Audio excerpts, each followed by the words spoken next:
네, 안녕하세요, 여러분. 네, 같이, 네, 무더운 날씨에 같이 수업해 봅시다, 여러분들.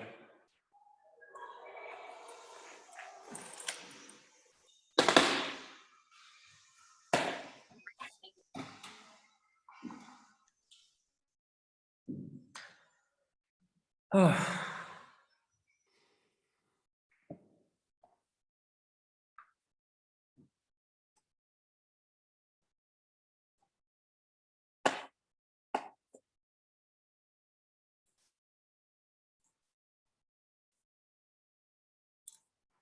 자, 들어온 학생들은 바로바로 메시지 좀 남겨주시고요. 되도록이면, 네, 본인이 수업 듣고 있는 모습을 잘, 네, 보여주시면 감사하겠습니다. 왜 그러냐면, 제가 여러분이 잘 이해하고 있는지를 좀 파악하면서 수업을 진행하면 좋기 때문에 그렇습니다. 어,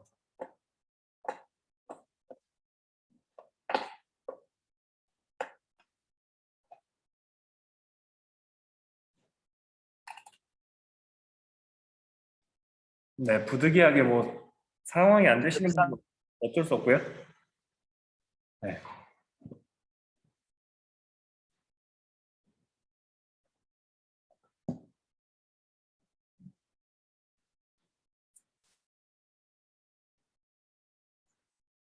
자, 저희가 지난 시간에 아직 많이 안 들어왔네요.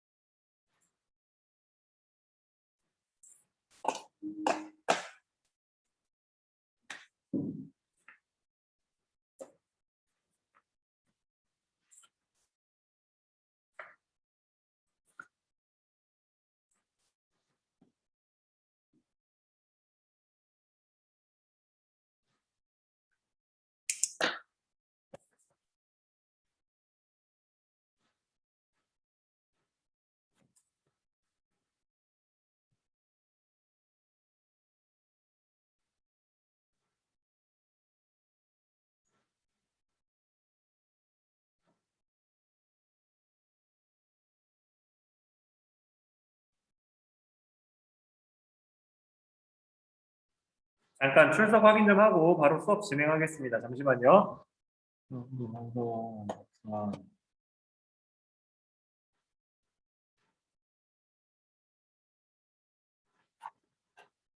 김용범 학생, 7번 학생들 김용범 학생 좀 불러주시고요.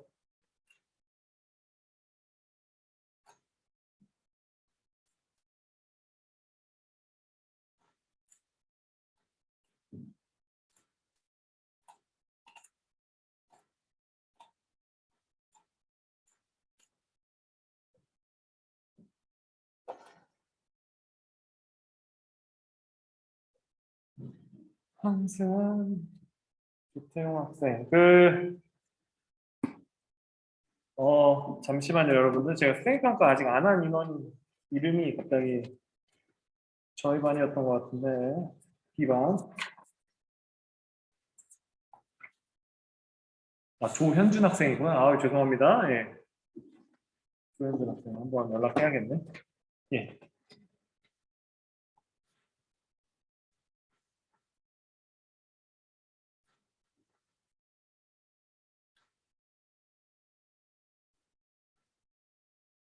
신은서 학생도 좀 불러주세요.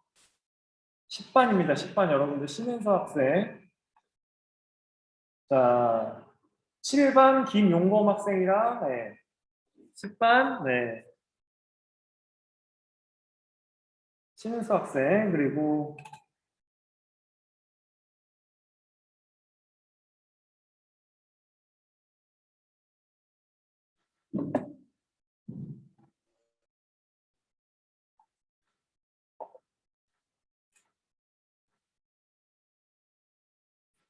두 명만 들어오면 되네요, 여러분들.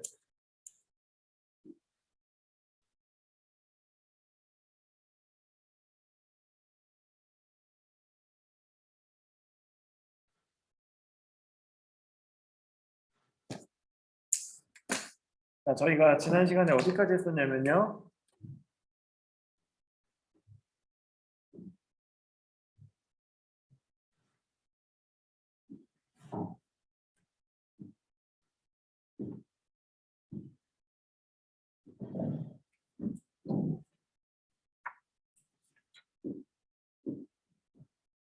(111조까지) 했습니다, 여러분들. 그래서 저희가 그 여기 후반부 조금만 마무리하고, 예, 바로 그 남는 시간은, 예, 제가 그 같이 모의고사 푸는 시간을 가져보도록 할게요. (111조까지) 했고요. 그래서 여기부터 잠깐 말씀드리면, 여러분들 우선, 예, 로마의 흐름, 네, 그 그리스와 비교하면서 잘 좀 정리해 주시고요. 일단 3세기 말에 디오클레티아누스 황제 때, 예, 그 개혁을 추진합니다. 그래서 이 3세기 말이라고 하는 게 200년대 후반인 거예요, 여러분들 아시겠죠? 250년 이후. 자, 늦게 들어온 학생들도, 예, 메시지를 좀 잘 남겨주세요.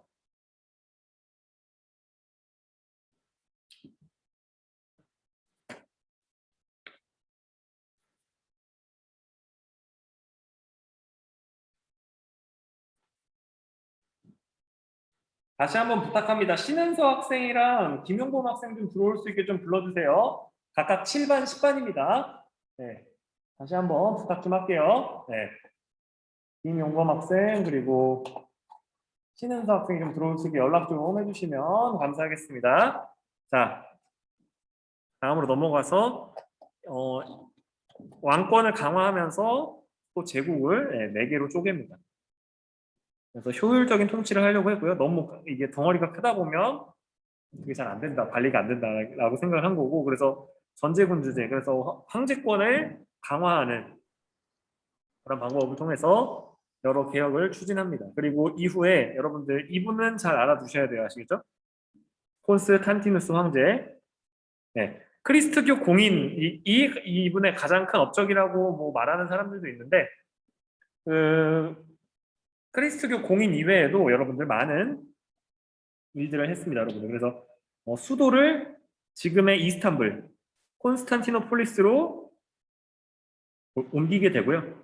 그래서 여러 이런 개혁을 하는데 대표적으로 그런 걸 합니다, 여러분들. 그 기존에 있었던 법 체계를 조금 더 개선한다거나, 그리고 많은 부분에서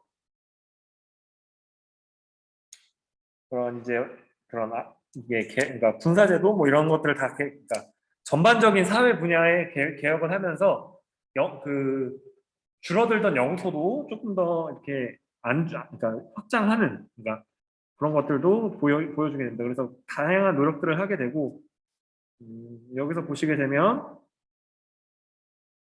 네, 그리고 콘스탄티누스 대제 때 그러니까 수도를 옮기고 나서부터 이제 동서 로마가 이제 분열이 되게 되는 거죠. 그래서 그 다음 황제였던 이런 개혁을 했음에도 이제 점차 이렇게 약해지는 거는 막을 수 없었고요. 그래서 실제로 그 다음 황제인 데오도시우스 황제 때, 네, 상당 부분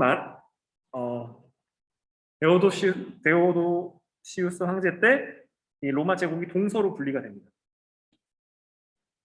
그래서 여기서 서로마는 여러분들 금방 멸망해요. 네, 476년에 요건 좀 알아두셔야 됩니다. 왜 그러냐면 이 서로마 멸망의 시기, 그러니까 시점이 이제 이른바 중세 유럽의 시작이다라고 보는 사람들도 있어요. 그러니까 빠르게 보는 사람들은. 그래서 네, 이렇게 좀 알아주시고요. 그렇지만 동로마 제국은, 네, 1000년간 유지됐다. 그래서 우리가 시험 범위로 배울 그 오스만 제국에 의해서 멸망당할 때까지 1453년에 그 수도 콘스탄티노폴리스가 함락되는 일이 없었다. 그렇지만, 네, 그 십자군 원정 때 한번 같은, 네, 크리스트교도들한테 약탈당한 적은 있을지언정 이게 함락당한 적은, 네, 한 번밖에 없는데 그때 멸망당하게 된다라고 알아주시고요.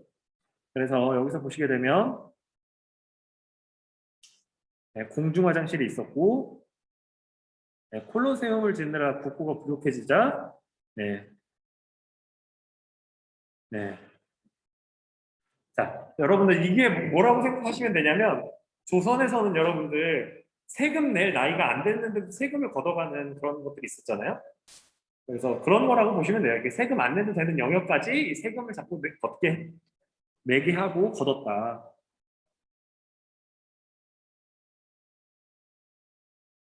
그래서 이런 관용 표현이 있죠. 돈은 냄새가 나지 않는다.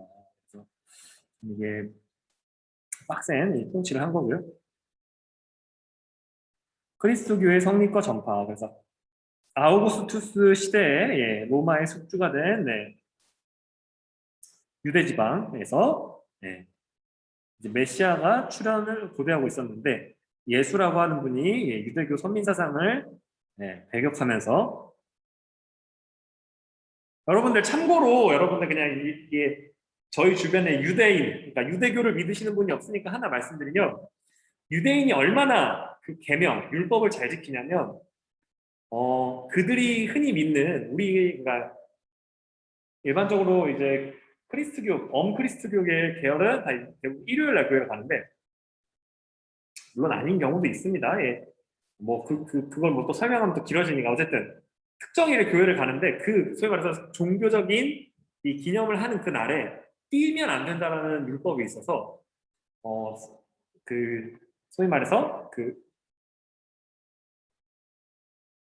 어떻게 보면 정치적으로 갈등이 있거나 정말 이제 그 사람을 그러니까 쫓아가서 잡아야 하는 경우가 발생하면 이민족들이 그 종교 행사가 있는 그날 그 사람을 잡으러 이렇게 군사를 파견하면 잡을 수 있었다고 뛰어서 도망가지 않는 거예요. 그래서 그런 것만 봐도 굉장히 이 율법주의라고 하는 게 어떤 측면에서는 그걸 지키는 것이 전부다라고 이렇게 왜곡되는 건 문제겠지만 나름 여러 가지 생각을 해볼 수 있는 포인트가 될 수 있죠, 여러분들. 부분이. 그래서 그렇게 알아주시고 민족과 신분을 초월한 보편적인 사랑과 평등을 주장합니다. 여러분들 저희가 이제 계속 그 인도에서 그러니까 인도의 여러 종교들에서 힌두교, 불교, 자이나교, 마니교 뭐 이런 것도 배웠지만 이슬람에서도 배웠지만 그 종교들이 대부분 이런 보편적인 가치들을 지향할 때 주변 민족이나 그 나라에서 굉장히 확산을 했었잖아요. 그래서 그거와 비슷하게 좀 알아주시면 될 것 같고요. 예수를 메시아로 믿고 따르는 사람들이 많아지자 유대교 지도자들은 로마의 그러니까 둘이 같이 이제 위협을 느낀 거죠. 근데 로마는 그렇게 느낀 거예요. 야, 이게 진짜로 정치적인, 그러니까 제국에 대한 도전이면은 확실히 엄벌을 하겠는데 그게 아니라 그러니까 유대인들 내부에서의 갈등이라면, 그러니까 신앙, 그러니까 로마가 항상 신앙의 자유를 지켜줬거든요. 그런 타 민족들의 거기에 잘못 개입하면 어떻게 되냐라고 하는 관점도 있어서 초기에는 굉장히 이 문제를 이렇게 초기부터 이제 그 유대교의 그 지배층이 이렇게 제기했을 때도 굉장히 이렇게 소극적인 접근을 하다가 이 황제권과 여러 가지 그런 그 로마 입장에서도 거슬리는 부분을 건드리게 되니까 그때부터는 탄압을 하게 됩니다. 그래서 이 십자가형이라고 하는 걸 하게 되고 참고로 여러분들 십자가 그러니까 나무에 달려 죽는다라고 하는 게 이때 당시에 그 형벌에서는 최고 형벌이고 약간 그 굉장한 고통을 수반했다라고 해요. 그래서 네. 그래서 그렇게 좀 알아주시고 예수의 가르침은 신약 성서가 됐다. 구약 성서는 여러분들 그 많은 곳에서 공유합니다. 심지어 여러분들 이슬람도 구약 성서는 공유한다라는 말 했었죠, 여러분들. 그래서 그리고 가톨릭과 그 개신교, 프로테스탄티즘도 공유를 하고요. 그리고 심지어는 유대교마저 구약 성서 같은 경우에는 받아들이고 있습니다, 여러분들. 그래서 참고해 주시고요.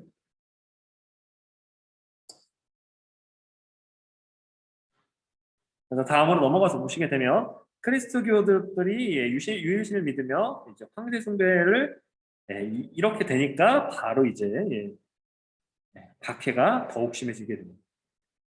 그래서 교세를 꺾을 수 없었고요. 여러분들 심지어 그렇게 해서 죽였다고 해요. 아? 콜로세움 경기장에서 사자 vs 크리스트 교인. 네. 이렇게 해서 싸워가지고 사자가 막 잡아먹게 하고 막 별의별 이런 탄압을 했다라고 그냥 참고적으로 알아주시고요. 네, 그리고 다음으로 넘어가서 네, 크리스토교의 교세를 꺾을 수 없었고요. 그리고 밀라노 칙령을 공인하면서 네, 그리고 니케아 공회를 개최하면서 네, 얘를 정통으로 인정하고 아리우스파를 이단으로 규정합니다. 여러분. 이거 관련해서는 여러분들 나중에 그 중세 그 게르만 그 영역도 내지는 그 직전에 그러니까 중세 넘어가기 직전? 네. 그때 게르만을 배우면서 아리우스파에 대해서는 조금 더 다뤄보도록 하겠습니다. 그래서 아타나시우스파를 인정하고 삼위일체를 기초한 정통 교리를 확립합니다. 그리고 데오도시우스 황제 때 네, 로마의 국교가 됩니다. 여러분들 이걸 구별해 주셔야 돼요. 공인과 국교는 다른 거예요. 아시겠죠? 자, 이제 이거 믿어도 탄압 안 할게. 인정해주는 것과 공인해주는 것과 이제부터 로마는 크리스트교를 믿습니다. 이 국교가 되는 거는 다른 개념이에요, 여러분들. 네. 혼동하시면 안 됩니다, 여러분들. 이게 우리가 한 번씩 이게 혼동할 수가 있어요. 네, 사람이 이게 그래서 그렇게 좀 알아주시고 이게 세계 제국이다 보니까 세계 종교로 이제 발돋움하게 됐다라고 알아주시고요. 그래서 네, 양심에 비추어 네, 어떤 종교든 네, 네, 인정한다.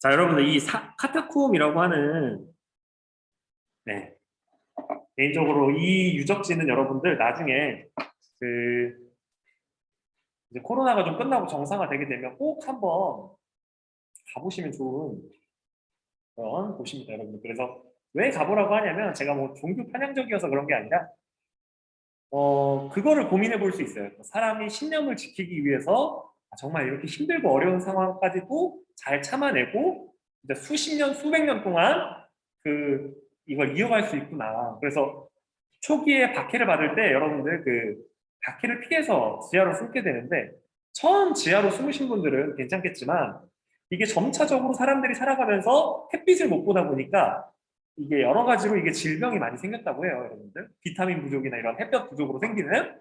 그래서 그것 때문에 네, 그 이곳에서 이제 계속 후대를 낳은 사람들이 굉장히 이제 고뇌에 찬 그래서 계속 어떻게 보면 악순환이 되는 거죠. 예, 그래서 그런 좀 안타까운 삶을 살았었고 이게 어떻게 보면 묘소이자 동시에 생활 공간이기 때문에 굉장히 이렇게 좀 가보면 여러 가지를 느낄 수 있는 그런 부분이 있습니다. 참고해 주시면 좋을 것 같고요. 다음으로 넘어가서 자 그거를 비교해서 알아두시면 돼요, 여러분들. 그리스 같은 경우에는 인간 중심적이다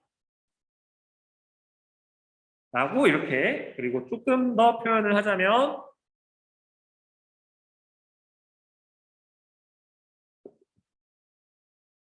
뭐 합리까지는 아니어도 어떻게 보면 이게 그런 조함이 네, 그리고 그러니까 제일 좋은 표현이 이거죠, 여러분. 이상적인 그 아름다움을 추구합니다, 여러분들. 그래서 그 원반 던지는 사람 그리고 신전에서의 기둥 그리고 그 기둥의 배치 이런 것들을 보게 되면 굉장히 비율을 그러니까 이상적인 비율과 형태를 유지하고 있습니다, 여러분들. 네. 그래서 인간 중심적이다 이렇게 좀 알아주시고 로마의 문화는 이 실용성이 굉장히 뛰어납니다. 그래서 선생님 그럼 안 이상적인가요? 물론 이상적이긴 한데 여기서의 실용적이라고 하는 거면 계산을 해서 그러니까 어떤 물건을 그러니까 건축을 설계해서 설치할 때 계산을 해서 목적에 맞게 네, 계산을 하고 목적에 맞게 건축하는 그런 형식이다라고 알아주시면 좋을 것 같고요. 대표적인 건축 양식이 여러분 우리가 로마 하면 떠오르는 게 1번 콜로세움인데 이것뿐만이 아니라 수도교라고 해서 도시에 식수를 공급하게 하기 위해서 수도교를 쌓고 계곡과 협곡을 이렇게 지나서 가져오게 했다. 그래서 맨 위층 여기가 물이 흐르는 공간이고 나머지는 이렇게 사람들이 다니는 그런 곳으로 활용했다. 참고로 여러분들 이게 그 물을 준비해 놓고 물을 뿌려 보면서 그 1000대1 비율 1000m 가면 1000cm 1000대1 그래서 뭐 10m 가면 1cm 낮아지게 그냥 1도가 낮아지게 이게 삼각비 해가지고 그거 계산해서 했다고 막 해요 여러분들. 그래서 그런 거 보면 대단하고요. 그래서 원형 경기장 그리고 개선문, 공중 목욕탕 이런 것들이 많이 만들어지게 됩니다. 그래서 실용적 분야 그래서 그리고 또 법률을 많이 남겼다. 그리고 만민법 이거 되게 중요합니다. 시민권이 주어지면서 만민법이 적용받게 되고요. 그리고 비잔티움 제국 때 그러니까 동서로마 분리되고 나서 비잔티움 제국 때 유스티니아누스 법전이라고 하는 그 법전이 만들어지게 되고요. 그래서 이 법전이 그 어떻게 보면 유럽 사회에서 가장 그러니까 오래된 그러니까 공식된 이런 법전이기 때문에 대부분의 법전이 이 유스티니아누스 법전에 영향을 받았다 뭐 이렇게 얘기하기도 합니다. 여러분들 참고해 주시고요. 그래서 비잔티움 제국 때 유스티니아누스 황제가 만들어서 유스티니아누스 법전이고요. 그래서 세계 정복지마다 도시를 세우고 도로망을 건설했다. 그래서 대표적인 계획 도시가 여러분들 우리가 흔히 아는 런던이라고 하는 곳 그리고 기타 뭐 여러 가지 도시들이 여기에 해당합니다. 여러분들 정복지에다 계속 이 도시를 세우거든요. 그래서 그런 것들 좀 알아주시고 상수도 시설 공중 목욕탕 만들고 원형 경기장 개선문 그래서 여러분들 원형 경기장을 왜 만드는지 얘기했었죠, 여러분들. 그러니까 그거라고 생각해 주시면 돼요. 그리스 폴리스에는 여러분들 극장이랑 그 스테디움, 운동하는 곳이 있었잖아요. 그거를 합쳐놓은 거라고 생각하시면 돼요. 콜로세움. 아시겠죠? 그래서 참고적으로 그렇게 좀 알아주시면 좋을 것 같고요. 그래서 라틴 문학이 꼽히고 헬레니즘 시대의 스토아 철학이 발전을 하게 됩니다. 그래서 리비우스의 로마사 그리고 타키투스의 게르마니아 그리고 카이사르의 발리아 연대기 그리고 플루타코스의 영웅전 같은 것들이 유행하게 되면서요. 여기서 여러분들 우리가 알아둬야 될 인물이 몇 명 나옵니다. 여러분들 카이사르 특히 이 사람도 그 로마 제국의 영토 확장 전쟁에서 굉장히 뛰어난 모습을 보여주면서 이 어떻게 보면 원로원 내지는 민회 중심의 그런 민주적인 이런 통치 시스템을 제정으로 바꾸려고 하는 그런 힘을 얻을 수 있었고요. 그리고 프톨레마이오스가 이제 천동설을 주장했습니다. 그리고 중세에서 공인된 이런 학설이 되게 되고 여러분들 이 프톨레마이오스라고 하는 사람을 아는 것도 참 중요합니다만 천동설이 여러분들 우리가 흔히 아는 하늘이 움직인다는 거예요. 그러니까 그 지동설, 천동설 이렇게 해놓고 지구가 움직이는 걸 그러니까 그렇게 좀 알아주시면 비교해서 알아주시면 좋을 것 같습니다. 그리고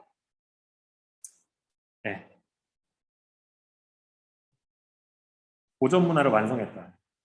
그래서 로마 시대가 되어야지 그리스 문화까지 이제 합쳐져서 이렇게 만들어지게 되고요. 그리고 크리스트교라는 보편적인 유해 신앙을 수용하면서 로마 문화가 서양 문화의 원류가 되는 거죠. 그래서 그런 말을 좀 종종 하긴 합니다, 여러분들. 그 크리스트교 문화를 헤브라이즘이라고 하고, 뭐 헬레니즘, 헤브라이즘, 그리고 네, 그 두 가지가 합쳐지면서 네, 이 보편적인 유럽 문화가 형성됐다. 뭐 이런 얘기를 네, 하기도 하는데 어쨌든 이게 그 헤브라이즘이 어떻게 보면 지금 우리가 말한 크리스트교 그, 그 유대인들의 그런 종교가 이제 세계화되는 과정 뭐 이런 것들을 의미하긴 하는데 그냥 뭐 참고적으로만 알아주시고요. 핵심은 네, 여기에 이 교과서의 표현대로 알아주시면 좋을 것 같아요. 그리스 문화와 로마 문화가 합쳐지면서 융합되면서 네, 서양 문화의 원류가 됐다. 그렇게 좀 알아주시면 좋을 것 같습니다. 그래서 여기서 보시게 되면 돔과 네, 되게 중요한 거 여러분들. 네. 어, 여러분들 그 우리가 이번 시험 범위에서 배우는 돔과 얘네가 만든 돔이 비슷하면서도 굉장히 느낌이 달라요. 아시겠죠? 그래서 그 차이를 유물을 통해서 네, 유물 이름과 유물 명칭 뭐 이런 것들을 통해서 좀 구별을 해주시고요. 하나 말씀드리자면 여러분들 영어적 표현에서 그러니까 속담에서 모든 길은 로마로 통한다라는 말이 있잖아요. 그래서 그런 말을 통해서 봤을 때 그러니까 이 아피아가도 그 제국을 이게 운영하기 위한 이 도로망을 이렇게 설치하는데 이 도로망이 여러분들 지금으로 따지면 KTX나 고속도로라고 보시면 돼요. 딱 가서 보면 아 여긴 KTX가 가는 곳이구나 뭐 이런 게 느껴지잖아요. 그죠? 그리고 또 고속도로에 가면 아 여긴 고속도로구나 이런 게 느껴지죠. 그런 것처럼 이 형태를 보시면 이게 이렇게 작은 이런 블럭을 계속 쌓아서 만든 거거든요. 그래서 이거 아래에는 예를 들어 흙을 깔고 네, 흙을 깔고 뭐그 시멘트를 깔고 시멘트 위에 이걸 깔고 고정시킨 다음에 다시 그걸 고정할 수 있게 옆으로 이렇게 쌓아 올려가지고 이렇게 안 흔들리게 막아놓고 여기 이게 여기서 이게 보도블럭 이게 쌓고 하는 이런 형태로 네, 만들게 됩니다. 그래서 지금도 여러분들 이탈리아에 가면 다른 지역은 모르겠는데 이탈리아 그 로마 수도 그러니까 가보게 되면 그 로마 당시에 만든 이런 도로 형식이 아직도 쓰이고 있습니다. 이 위로 자동차가 다니고 막 예, 요즘 사람들이 막 다니고 있어요, 여러분들. 그래서 여기서 보시게 되면 여기 나오죠. 예, 석회와 모르타르를 덮어 붙였다. 예, 그 위에 다듬은 돌을 덮었다. 지금으로 따지면 여러분들 아스팔트 작업하는 거예요, 아시겠죠? 이게 아스팔트도 그렇게 하잖아요. 시멘트로 콘크리트로 먼저 한 다음에 그 위에 아스팔트 깔듯이 굉장히 이렇게 탄탄하게 만들게 된 거죠. 그래서 고대 민주정치에서의 핵심은 요 각각의 내용들은 여러분들 밑줄 치고 우리가 설명한 내용을 근거로 그냥 예, 대체하고 넘어가겠습니다, 여러분들. 이게 중복되는 게 많기 때문에. 자, 그리고 여기 넘어와서 여러분들 그거를 좀 알아주시면 좋을 것 같아요. 예. 오늘날로 이어진 고대 민주정치. 그래서 핵심은 이때 당시가 이런 소수자들한테 투표권을 주지 않았다. 그리고 이들의 그런 직접 선거 방식이 지금의 중요한 걸 할 때 투표하거나 공청회하는 그런 걸로 형태가 남아있다라고 알아주시고요. 그래서 첫 번째, 그리스에서 서민이 정치에 참여하는 방법. 시민이라고 하면 일단 참정권을 가지고 있고, 그래서 민회를 통해서 법률을 만들 수 있었고요. 그리고 수당제도와 추첨제도를 통해서 관리로서, 그러니까 어떻게 보면 일상의 그런 바쁨, 생존을 위한 어떤 직업 활동을 안 하더라도 민주정치에 참여해서 생계가 유지될 수 있게 여러 시스템을 보완해냈다라고 알아주시면 좋을 것 같습니다. 그리고 다음으로 넘어가세요. 2번 보시게 되면 민주정치의 공통점과 차이점. 시민에게 참정권을 부여했다라는 공통점이 있고요. 직접 민주정치와 간접 민주정치의 그 차이. 즉 모든 사안에 대해서 시민 여러분 어떻게 생각하십니까? 다수결 또는 다수결 과정에서 의견이 정립이 안 되면 나와서 설명하는 거죠. 난 이래서 이렇게 생각합니다. 그래서 소피스트들이 여러분들 그 우리가 앞에서 배웠지만 그 이럴 때, 즉 직접 민주정치 과정에서 의견이 대립할 때 설득하는 방법 이런 것들을 많이 가르쳐주는 그런 사람들입니다, 여러분들. 그래서 오늘날로 따지면 대화법 내지는 뭐 발표법 뭐 이런 거라고 보시면 되겠죠, 여러분들. 예, 어떻게 발표를 하면 사람들이 잘 들어줄까 뭐 이런 것에 집중을 한 거니까요. 그래서 그렇게 알아주시고 영국 의회 사진 디귿자로 되어 있다. 디귿자로 되어 있다. 그래서 여러분들 영국 의회 그 짤들 한번 보시면 영국 수상이 나와서 얘기하는데 야당 대표가 일어나서 그러니까 그 얘기 딱 하고 그러니까 서 있거나 얘기 딱 하고 들어가서 앉으면 다음 사람은 그 반대쪽에서 나와서 엄청 비판합니다. 그리고 다시 들어가요. 그럼 또 다음 사람 나와서 얘기하고 이렇게 번갈아가면서 계속 토론을 하면서 어떤 의사결정 과정을 가져갑니다, 여러분들. 그래서 이런 거 보면 아, 대단하다라고 할 수 있고요. 네. 여러 부분에서. 그래서 그렇게 좀 알아주시고 여기 한번 같이 보도록 하겠습니다, 여러분들. 여기에서 참주 얘기가 나오니까 여러분들 그리스 민주정치다라고 알아주시면 됩니다. 아시겠죠? 네, 참주하면 그리스 민주정치. 그리고 이 참주의 독재 이런 것들을 막기 위해서 도편추방법이 만들어졌었다. 뭐 이런 내용까지 같이 기억을 해주면 좋겠죠. 그래서 그렇게 기억을 해주시면서 여기에 나오는 사람의 이름은 클레이스테네스입니다, 여러분들. 그리고 이 사람이 했던 개혁이 뭐냐면 네, 부족제를 개편합니다. 행정적인 걸로 네, 부족 중심에서 이제 거주지 중심의 그런 행정적인 시스템으로 바꾸게 하고요. 그리고 500인 평의회도 설치를 하고 도편 추방제를 네, 실시합니다. 근데 이 과정이 나름 의미가 있긴 있습니다만 제가 얘기했었죠. 도편 추방법이라고 하는 게 특정인을 네, 어떻게 보면 영향력 있는 사람이 배제시키는 그런 합법적인 수단으로 악용될 소지가 있었다. 예를 들어 저 사람을 추방합시다라고 했을 때 거기에 대한 완벽한 근거와 기준, 논리 이런 게 있고 나서 이걸 진행해도 되는데 그냥 도편 추방제에서 몇 표 이상 나오고 득표를 하는 순간 이 사람은 폴리스 밖으로 쫓겨내져서 10년 그리고 막 그런 거 거부하면 뭐 사형에 처한다 막 이런 것처럼 네, 굉장히 극단적인 이런 악용 사례가 생기기도 합니다. 여러분들 참고해 주시고요. 그래서 부족제를 개편해서 파벌 형성이 어려워지게 했고요. 500인 평의회를 통해서 아테네 시민들이 정치에 참여할 기회를 넓혀갑니다. 그래서 제가 여러분들 그 수업 시간에도 몇 차례 얘기했다시피 지금 간접 민주정치의 시스템에서 여러분도 그런 걸 느끼잖아요. 여러분들 이게 그러니까 정치라는 과목을 안 배운다 하더라도 국회의원들이 과연 전 국민을 대표하는 집단인가, 그러니까 대표자로서의 그런 대표성을 갖는가, 물론 투표를 통해서 합리적으로 그러니까 선출된 합법적이고 그런 정당하게 선출은 되긴 했습니다만 그들의 역할이 정말 바람직한가, 그러니까 이 민주정치의 그 핵심인 대신해서 의사소통해주고 전달해주는 기능이 잘 되나, 되게 좀 이게 좀 아주 그렇다라고 얘기하기 쉽지 않은 상황입니다, 여러분. 그렇기 때문에 좀 더 다양한 사람들이, 그러니까 그리스뿐만이 아니라 그 모든 나라들이 그렇습니다. 다양한 사람들이 그 국회의원에 선출될 수 있게 제도적 여러 가지 것들을 보완하고 있는 시점인데요. 그래서 여러분들도 그런 방향으로 조금씩 더 고민해보고 여러분의 그런 크고 작은 참여가 조금 더 나은 민주주의를 만들 수 있는 방법입니다.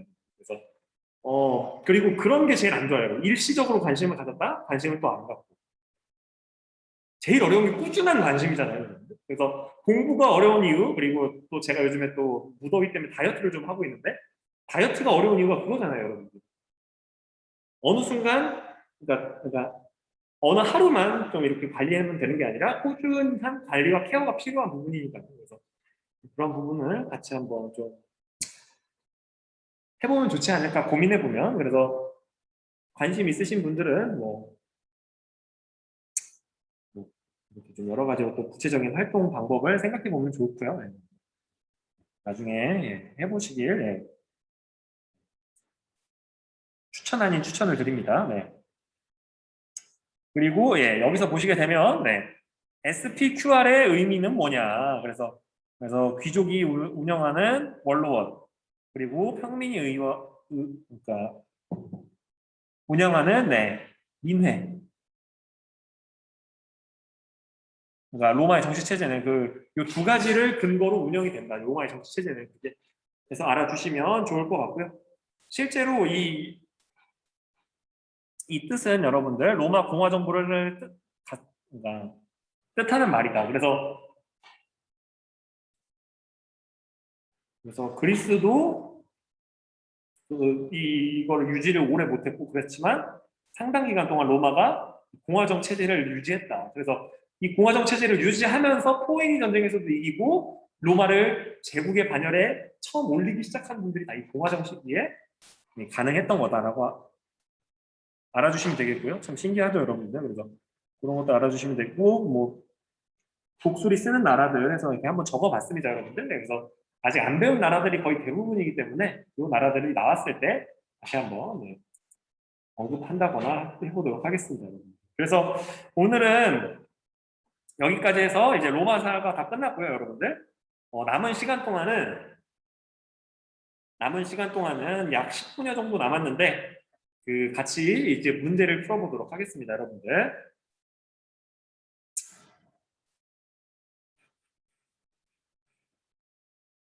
그래서 여러분들 저희가 시험 범위의 문제 그래서 그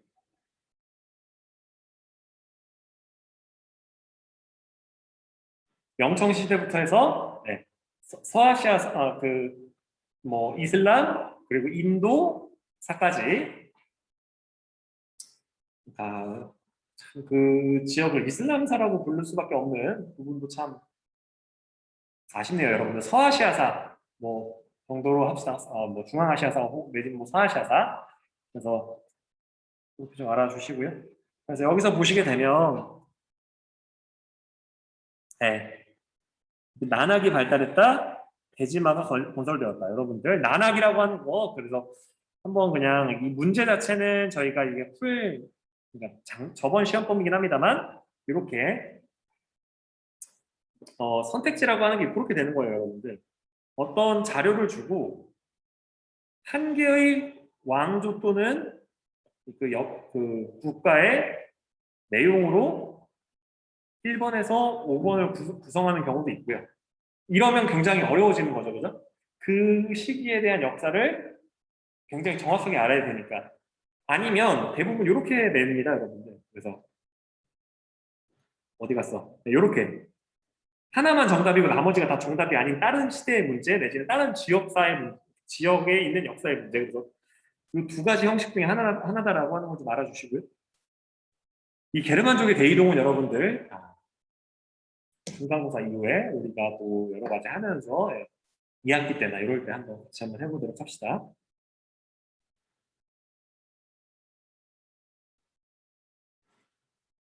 그래서 밑줄 친 그에 대한 설명으로 고른 것은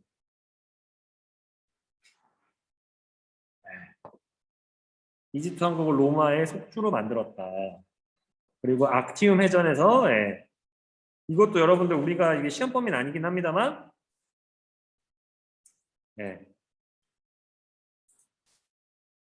5년마다 이곳에서 기념축제를 열기도 했다. 핵심은 이게 옥타비아누스라고 하는 사람이고요. 그래서 원로원에서 이게 아우구스투스라고 이제 존엄한 자라고 불러준 사람이고요. 그래서 정답은 5번이 되는 거고요. 그래서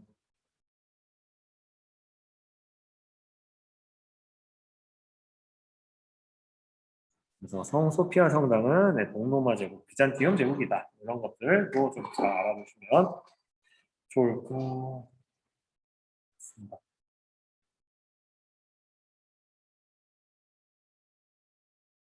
그래서 가 왕조에서 있었던 일, 그래서 여기서 보시게 되면 권륭제 나오죠, 여러분들? 권리용제 나오면 여러분 청나라잖아요. 그래서 청나라를 찾아주시면 됩니다. 그래서 여기에서 나머지가 원나라 혹은 명나라, 당나라이기 때문에 예, 공행이 예, 어떻게 보면 가장 대표적인 청나라 문화가 되는 거죠. 이 공행제도 때문에 여러분들 제가 말씀드렸던 그 아편 밀수 추를 통한 그 무역 적자의 해소와 같은 극단적인 해결 방법이 나오게 됩니다, 여러분들. 참고해 주시고요. 여기도 예,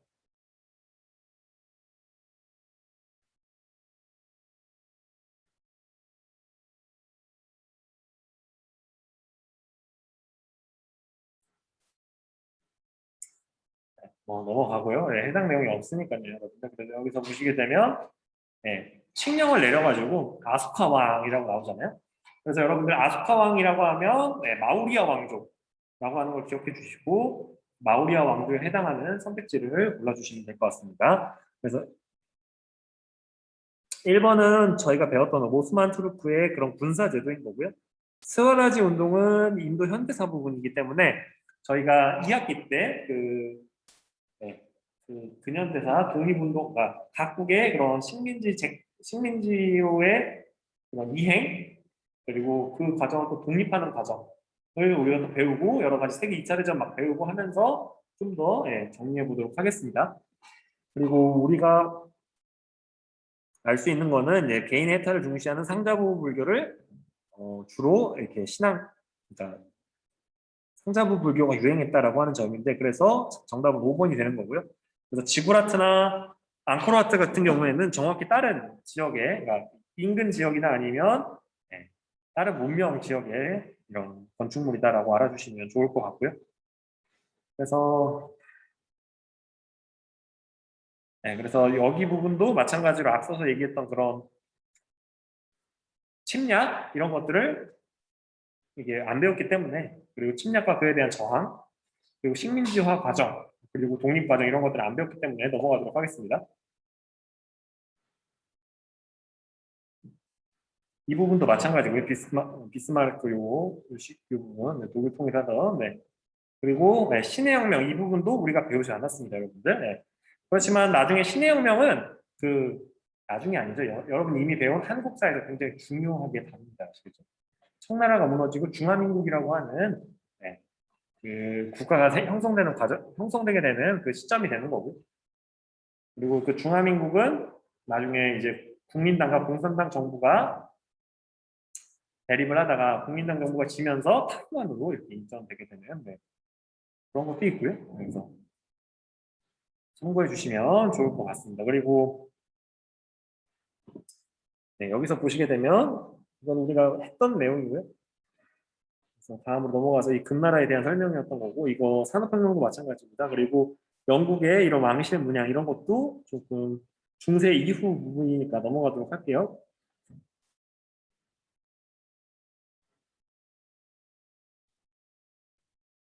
그리고 여기도 프랑스 혁명에 대한 거라서 이게 풀기가 좀 쉽지 않고요. 그래서 이슬람 제국의 변천 이런 것들이 여러분들 우리가 풀어보기 굉장히 쉽진 않죠, 여러분. 그러니까 다양한 이슬람의 역사를 우리가 파편화돼서 그러니까 예를 들어 A 왕조는 이렇고 B 왕조는 이렇고 그러니까 요걸 이렇게 끊어서 외웠던 사람들은 좀 되게 힘들 수 있습니다, 여러분. 요거의 유기적인 관계. 그래서 슐탄과 칼리프의 관계 뭐 등등등. 그리고 정통 칼리프 시대 그리고 여러 가지 왕조의 시대 이런 것들을 좀 찾아보면 좋죠, 여러분들. 그래서 여기 들어가야 될 왕조의 이름이 첫 번째 아바스 왕조고요. 그 아바스 왕조가 주로 했던 게 뭐냐면 탈라스 전투에서의 승리입니다, 여러분. 그래서 그렇게 좀 알아주시고요. 그래서 이때 종이 기술자들을 인질로 잡아서 유럽으로 종이 제조 기술을 전파했다라고 알아주시면 좋을 것 같습니다, 여러분들.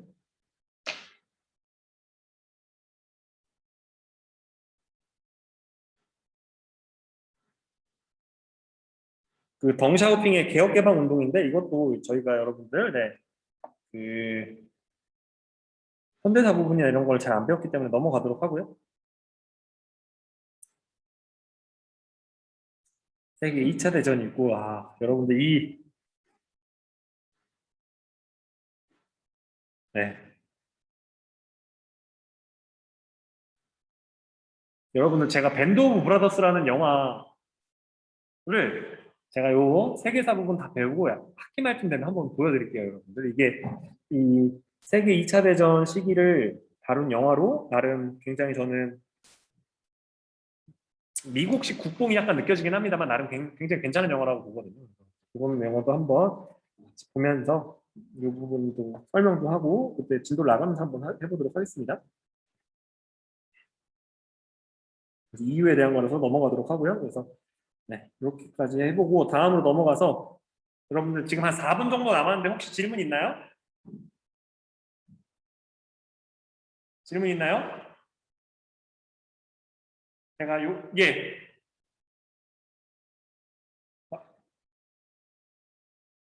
아, 예. 질문, 네, 혹시 이 교과 내용에 대한 질문이면은, 개인적으로 이렇게 이따가 남아가지고 해도 되고요. 그리고 지금 여러분들 첫날이고, 예, 또 여러분들 이게 무더운 그러니까 점심시간 이후니까요. 한 3, 4분 정도만 일찍 예, 수업을 마치도록 하겠습니다, 여러분들. 네. 그래서, 예, 메시지 잘 남겨주시고요. 그리고 제가 오늘은 여러 가지 이런 업무 때문에 지금 같이 문제 풀어본 파일을 공유하지 못했는데 이미 공유한 파일들도 있어요, 여러분들. 네. 지난번 그 중간고사 시즌에 그래서 그거를 저장해 두신 분들은 사용하셔도 되고 제가 다음 시간에는 좀 정리를 해가지고 바로 공유해 드리면서 같이 풀어보고 하도록 하면 좋을 것 같습니다. 이게 메시지 잘 남겨주시고요. 예. 수업 끝났으니까 예, 잠깐 나가셨다가 이제 다음 수업 준비하시면 좋을 것 같습니다. 수고했습니다.